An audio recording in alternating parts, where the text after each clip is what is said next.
In early April, Caroline Quezada's staffing agency told her to report to work at an Aurora, Colorado nursing home. His words were, they're in dire straits.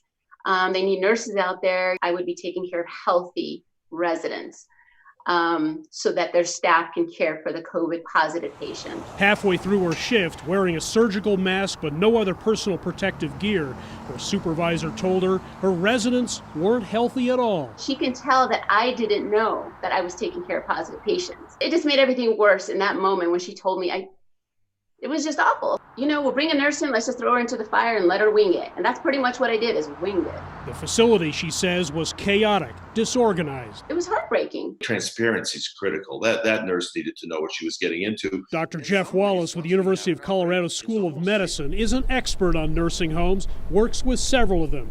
He says facilities nationally were already short of resources when the coronavirus struck. We're set up for having no margin of error. And then you throw into a situation where you're going to have staffing issues and PPE issues and the sickest, most vulnerable patients. So it's not a surprise that's where the problem is. A problem he believes was compounded by COVID-19 positive but asymptomatic workers who inadvertently brought the virus into nursing homes that were already closed to the public. Once it's there, the fire's now going, and it's very hard to minimize the damage. Increased testing, though, could contain further damage.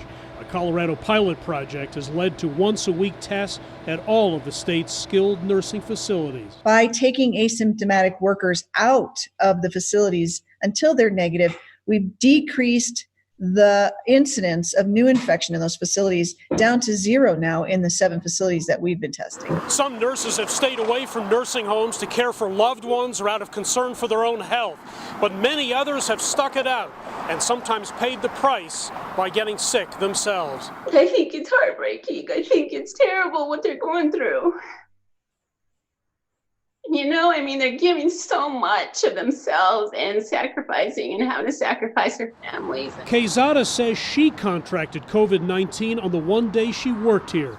This facility, which has lost at least 24 residents to the coronavirus, says she knew she'd be working in a COVID-19 environment, which she denies. It's not that we signed up for this, but we signed up to be nurses, and you don't stop. You don't walk away from that. A federal commission is now looking into what's happened at U.S. nursing homes with an eye to recommending improvements.